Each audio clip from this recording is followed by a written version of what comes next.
Boa tarde a todos. Para quem ainda não me conhece, meu nome é Isaac, e eu vim apresentar, a proposta de trabalho para a Semana de Seminários da LRAP, que se trata da construção, do desenvolvimento de uma interface gráfica para cálculos com a PC-SAFT Polar, melhor abreviada aí para PCP-SAFT. É um trabalho meu, com a Chayane e orientado pelo professor Márcio Paredes, do Laboratório de Termodinâmica Molecular e Aplicada lá da UERJ, e pela professora Ana Mel. Então, meu nome é Isaac, eu sou técnico em Química, formado pelo IFRJ, como a maioria aqui que se apresentou também é técnico em Química. Eu comecei minha graduação em Engenharia Química em 2017, na Escola de Química na UFRJ, e aí, lá para metade de 2018, eu ingressei no LRAP como bolsista de iniciação científica, e desde então eu tenho engajado com a turminha do CFC em relação a projetos de PVT, sendo que eu faço mais atividades de assistência a estudos relacionados com a área PVT, me divido aí nessa parte experimental e na parte de modelagem, que é a área, inclusive, onde esse trabalho se encaixa, Então, a motivação justamente o nosso setor, o setor do laboratório da LRAP, que é a recuperação avançada de petróleo. Então, muitas vezes, essa operação, ela investe a injeção de gás e água e, muito provavelmente, causa mudanças nesse fluido de reservatório a ser produzido. Então, essas mudanças na pressão, temperatura e composição, a princípio, elas não são totalmente controladas, e isso determina, vamos dizer assim, o quanto que eu vou produzir desse fluido, já que tanto a pressão quanto a temperatura e a composição alteram a densidade, por ser uma função dessas três variáveis. Então, a gente sempre faz a pergunta, como que a gente vai predizer essas mudanças que acontecem no fluido que a gente está produzindo? E aí, muitos que têm alguma base de termodinâmica lembram das equações de estado. E daí, a gente sempre pensando em petróleo, a gente tem uma certa diversidade de moléculas, algumas com algum agrupamento polar, outras somente sendo classificadas como hidrocarbonetos. Existe, baseada nessa indústria de petróleo, uma família de equações moleculares chamada de SAFT. E essa SAFT, ela considera que as moléculas são esféricas, são grandes esferas, só que não é muito razoável pensar no alcano linear como sendo uma esfera. Então, uma evolução dessa tal, chamada equação SAFT, foi desenvolvida em 2001, em que um par de pesquisadores imaginou que todas as moléculas fossem uma corrente de segmentos esféricos, em que o metano era o segmento, o constituinte fundamental de todas essas moléculas. Então, eles atribuíram esse parâmetro M sendo igual a 1. E aí eles pensaram nisso para todos os alcanos ou várias outras substâncias, éteres, ésteres. E aí eles pensaram em uma relação que somasse a contribuição ideal, que é como se a gente imaginasse que a molécula em si fosse um gás ideal que não interagisse muito intermolecularmente. A gente tem a contribuição de cadeia rígida, que é a fatídica proposta deles de propor que é uma corrente de segmentos esféricos. A contribuição de dispersão, que modela a interação, tanto a atração e repulsão, entre essas correntes. E aí, em 2006, outro par de pesquisadores, Karakatsan e Economou, já pensou em interações polares. Então, enquanto a gente tinha uma equação SAFT, a gente gerou em 2006 o que a gente está abreviando aqui como PCP-SAFT, ou melhor ainda, a PC-SAFT polar com termos truncados, que também é apelidada de TPC-SAFT. Então, cada modificaçãozinha é uma letrinha a mais. Daqui a pouco essa equação vira um alfabeto, mas tem justificativa para isso.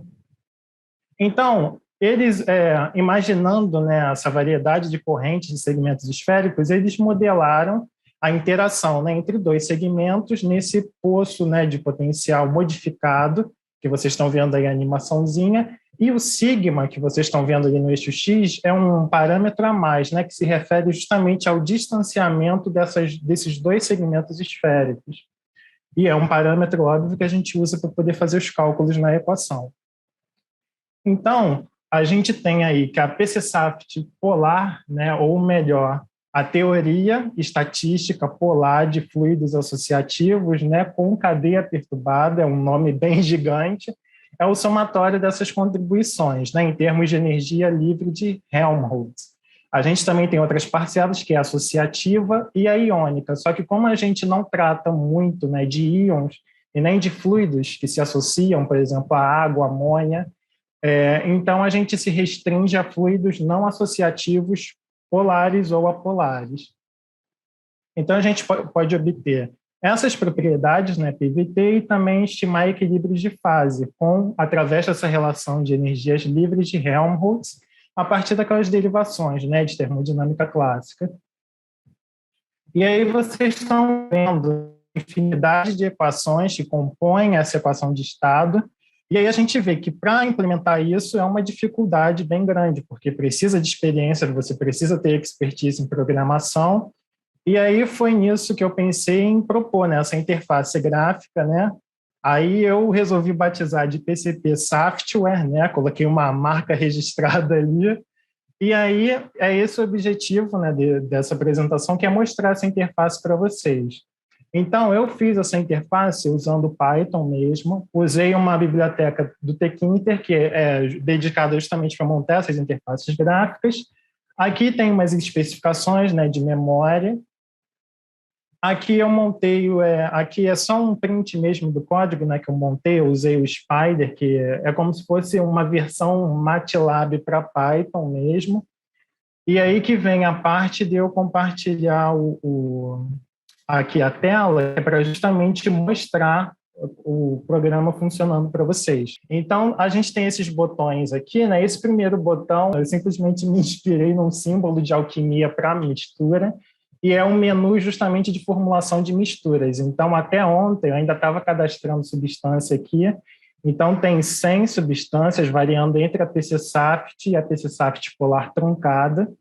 Então, só mesmo para executar o programa, eu vou formular aqui uma mistura, né, que eu já tenho conhecimento de algumas propriedades. Então, aqui eu tenho a opção de normalizar, posso dar entrada em percentual molar ou percentual em massa. Então, eu posso aqui inserir parâmetros de interação binária. Aqui eu finalizo, né? E aí eu tenho a opção tanto de salvar a mistura ou de carregar, ou então de adicionar um fluido novo, né? Com todos os parâmetros da PPC-SAFT. Quando eu formulo uma mistura, eu habilito as outras opções, então eu posso calcular a pressão, né? Ele plota uma curva aqui para mim, posso alterar a quantidade de substância, né? Aqui vocês estão vendo que a gente pode alterar a unidade, tanto da temperatura quanto da densidade. Aqui eu montei meio que um prompt para mostrar os resultados imediatamente, né? As demais funções aqui, densidade, né? Que eu uso um algoritmo de Newton-Raphson para poder calcular a densidade. Então, ele vai calculando aqui, como se trata de Newton-Raphson, eu posso manipular a tolerância e número máximo de iterações, né? Então, ele vai calculando aqui as temperaturas que eu solicitei para ele e vai mostrando. A gente pode calcular aqui nesse símbolo ponto de bolha e ponto de orvalho. Eu vou simular aqui um ponto de bolha, que eu já tenho conhecimento, para justamente a gente não perder muito tempo. Né? Então, eu vou entrar aqui a temperatura de 21 graus Celsius, vou deixar tudo no SI, pelo menos, o resto. Aqui eu posso entrar com as estimativas. A minha estimativa inicial de ponto de bolha, eu vou colocar 5. E aqui eu vou colocar que eu tenho, por exemplo, alguma quantidade bem alta, né, de metano, e clico em calcular. Então, ele vai calculando, né, ele me indica que o cálculo está em progresso. E aí, nisso que ele vai calculando, espero que não demore tanto assim para eu poder mostrar para vocês, ele vai exibir, né, a composição da bolha. Foi. Pressão de bolha, composição molar da bolha, né, a densidade do líquido saturado e o resíduo da função bolha, né, que justamente tem que ser menor do que a tolerância configurada. Então, ponto de orvalho é a mesma coisa, né? E aí aqui é uma funcionalidade que eu achei importante de implementar, que é transformar em uma planilha Excel, né? Então, eu seleciono, os resultados que eu quero exportar, posso solicitar, né, para salvar na minha área de trabalho, exporto ele, espero um pouquinho, agora foi. Então, eu consigo ir lá na minha área de trabalho e abrir os resultados de pressão, densidade e de bolha, né, que foi o que eu pude calcular. Ele talvez dê alguns probleminhas, porque a parte de densidade ainda dá alguns bugs, né, na hora de exportar, por conta de dele calcular tanto a raiz de líquido quanto a de vapor. Vamos ver. Fechar. Então, ele calcula, né, pressão, densidade e bolha. Né? Então, o tour pelo programa era mais esse. Vou voltar para a apresentação agora. E aí é basicamente o que eu expliquei para vocês, né, demonstrando. Isso daqui era só para caso eu não pudesse compartilhar. E aí vem a validação. Né, eu implementei uma interface gráfica, preciso saber se ela está funcionando mesmo. Então, aqui eu tenho um diagrama, né, PRO, pressão-densidade, para o dióxido de carbono, com a equação de estado.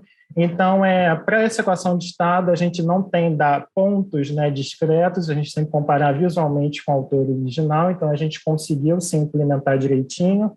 Aqui são esses dois diagramas superpostos, indicando que realmente está funcionando bem. Aqui foi só outro teste com a PCSAFT, né, utilizando dados até mesmo do PVT-Sim, que é um simulador que a gente faz uso lá no LRAP. Também obtive grande concordância entre a minha interface e o simulador. Aqui para a acetona também foi uma comparação visual, né? Então, para a acetona a gente vê que mesmo o autor original, ele acaba pecando na hora de predizer a densidade, né? A curva tracejada não corresponde aos pontos de densidade, mas em comparação à curva à direita, reproduz mesmo o equilíbrio de fases para a acetona, sobrepondo, né, os dados do NIST. Por último, eu resolvi fazer uma mistura, né, para saber se as regras de mistura estão funcionando mesmo, e aí eu consegui reproduzir. Eu usei o DWSim, né, que é um simulador de código aberto e grátis, e aí o que me alegrou, né, assim, em parte, foi que o DWSim ele faz pares, né, de orvalho e bolha para uma composição só. Então, quando a gente chegou perto do ponto crítico, que eu acho que está aqui em torno de 0,8, acabou que o DWSim não conseguiu estimar mais, mas com a minha rotina eu consegui, né, explorar bem até mais próximo do ponto crítico do que o DWSim. Para concluir, né, e perspectivas futuras, eu consegui, né, fazer sim uma interface gráfica funcional para essas equações PCSAFT e TPCSAFT. Os problemas é que a PCSAFT polar truncada, né, ainda está limitada àquele trabalho da Karakatsani, né, que ela lançou em 2006. E para o futuro, né, vão ser feitas algumas melhorias para justamente a gente passar a fazer estimações de parâmetros usando dados, né, PVT experimentais mesmo, até sendo possível de usar no LRAP. E a gente também pretende, né, incluir algum cálculo de procura, de busca de pontos de inversão barotrópica, né, que, na verdade, era a linha principal do trabalho, e aí eu resolvi investir nessa interface para agilizar as contas. Então, é isso. Parabéns pelo seu trabalho, pela sua apresentação. Uhum. Mas eu queria abrir aqui para o pessoal, se alguém quer comentar alguma coisa, né? Enfim, uma pergunta, alguma coisa. Então, Isaac, parabéns pela apresentação também. Tá? Muito, muito competente. Quero fazer só não é nenhuma dúvida, mas é mais uma sugestão. Eu achei bem interessante o programa do Isaac, realmente traz para o usuário algo palpável, né? Porque a SAFT é uma equação chata, difícil de implementar, e realmente tem que ter uma certa habilidade aí com a programação numérica para resolver esse tipo de problema. Então, desse ponto de vista, parabéns, ficou muito legal e traz facilidade para o usuário. Já que o programa já está com as rotinas de flash e também já calcula as propriedades de sistema monofásico, trazer para essa interface as propriedades que a gente usa no laboratório PVT, como o fator de inchamento, de encolhimento, a RGO, a razão gás-óleo, entendeu? Porque a gente, às vezes, tem alguns trabalhos que a gente quer comparar com sistemas mais simples da literatura e a gente não tem muita ferramenta para isso, né? Às vezes a gente até acaba tendo que ir para o PVT simples, nem sempre traz um resultado muito bacana para a gente. E como tu já cadastrou bastantes substâncias, eu acho que ficaria bem interessante colocar uma binha aí, PVT, e já só vai usar os dados aí que o programa já está calculando. E, mais uma vez, aí, legal, achei bem interessante o trabalho. Obrigadão, Davi. Isaac, uma pergunta. Sim, pode falar. Primeiramente, um trabalho muito bom, eu acho uma coisa muito legal, porque essa é a minha área de trabalho. Mas tinha uma pergunta para você. Aquele algoritmo faz análise de estabilidade? Então, o Davi até comentou do Flash, né? Eu pensei em começar a implementar um Flash, só que assim, só passou pela minha cabeça mesmo. Por quê? Tem essa questão de análise de estabilidade, né? Então, ainda, lógico, eu teria que ler, aprender e tal, só que como ainda não estava no meu escopo inicial, assim, imediato, de montar uma interface já com isso, então eu ainda não implementei, né? Eu ainda não faz análise de estabilidade. E daí o algoritmo, né, tanto que precisa de uma estimativa inicial, que eu uso, é o mais básico, né, o que está no VanNest, que é aquele de laços alinhados, né? Então, você coloca uma estimativa lá inicial e ele vai convergindo e convergindo. A PCSAFT tem um problema porque ela, muito comumente, assim, limitação matemática dela. Ela mostra um Z, né, fator de compressibilidade negativo. Então, quando isso vai para cálculo de atividade, coeficiente de atividade, você acaba deixando indeterminado porque tem um logaritmo lá doido, e aí quando o Z é negativo, isso acaba me limitando. Então eu tenho que pensar tanto no programa quanto nas exceções que eu tenho que colocar para o programa funcionar. Ok. Então, acho um trabalho muito bom e acho que está para o caminho certo. Obrigado. Aí você tem que olhar ali, que esse trabalho acho um trabalho muito legal, mas tem que ter em conta que existem são duas histórias diferentes ali. A equação de estado é uma coisa, o modelo, e outra coisa é o algoritmo que você utiliza dentro do cálculo Flash. São coisas diferentes. As duas se complementam, mas são coisas diferentes. E todas duas têm que trabalhar em harmonia para que funcione. Isaac, eu tenho uma pergunta. Eu queria, assim, vocês sabem, né? Eu sou super experimental, eu não conheço muito dessa área de modelagem, estou aprendendo com vocês, assim. Então, isso é mais uma coisa que eu queria parabenizar você, porque como não é a minha área, eu tenho dificuldade de entender, às vezes, as apresentações e eu consegui acompanhar a sua. Então, acho que foi bem explicado. Mas, enfim, eu queria entender, assim, eu até compreendo que você falou que você tem de trabalhar com a questão de inversão barotrópica, essas coisas no futuro, mas existe alguma outra vantagem, além da sua interface, diante de outros softwares que a gente tem hoje, especialmente o PVT-Sim, que é o que a gente usa mais, né? Então, uma das inspirações, né, entre aspas, para poder fazer essa interface foi justamente o PVT-Sim, que apesar dele constar lá uma PCSAFT, ele não fornece propriedades assim mais cruas, tipo pressão, densidade, ele não fornece isso, ele só fornece dados de equilíbrio de fase. Então, assim, o diferencial seria esse mesmo, apesar de que ele, lógico, tem muitas outras equações de estado, muito além do meu conhecimento, mas em relação a PCSAFT, que era o que atualmente eu estou usando, ele é bem limitado. E aí outra coisa que assim, eu pretendo montar um executável no final, assim, deixar ele público para qualquer pessoa que tenha acesso a usar, mas eu acho que eu consegui, né, meio que construir uma coisa mais intuitiva. Então, eu acho que a vantagem é justamente deixar mais intuitivo. Por exemplo, uma pessoa que não tem muito conhecimento da PCSAFT consegue olhar aquele símbolo, sabe que vai calcular uma densidade, mesmo que não saiba como. Então, eu acho que essa é a cereja do bolo mesmo. Legal, Dani, muito bom. Só complementando o que o Isaac falou, no caso, por exemplo, do PVT-Sim, a versão da SAFT que tem lá implementada é uma mais simples. Então, dependendo do sistema, para o nosso sistema, por exemplo, de inversão barotrópica, ela não é suficiente. Então, foi daí que surgiu a vontade do Isaac de fazer um software já implementado com essa versão da SAFT. Ela é mais robusta do que a versão que tem no PVT-Sim. Parabéns aí, continua programando que você vai longe. É só complementar um pouquinho também, aí só uma pergunta da Dani, só para mostrar, complementar um pouquinho a importância desse trabalho, Dani. Por exemplo, os resultados que a gente está vendo lá no laboratório PVT, chega uma hora que o CO2 não dissolve mais no óleo, nos nossos testes de Swelling, né? Então, a gente está tendo uns tipos de equilíbrio que antecedem um equilíbrio líquido-vapor. Simuladores não conseguem pegar esse tipo de equilíbrio, nem mesmo simuladores muito mais robustos do que o PVT-Sim, né? Então, esse tipo de trabalho do Isaac é bem interessante, porque daqui a pouco a gente vai ter o portfólio experimental para tirar dado de equilíbrio, o que está acontecendo antes, né, impressões acima do ponto de bolha, e a gente não tem algoritmo para isso.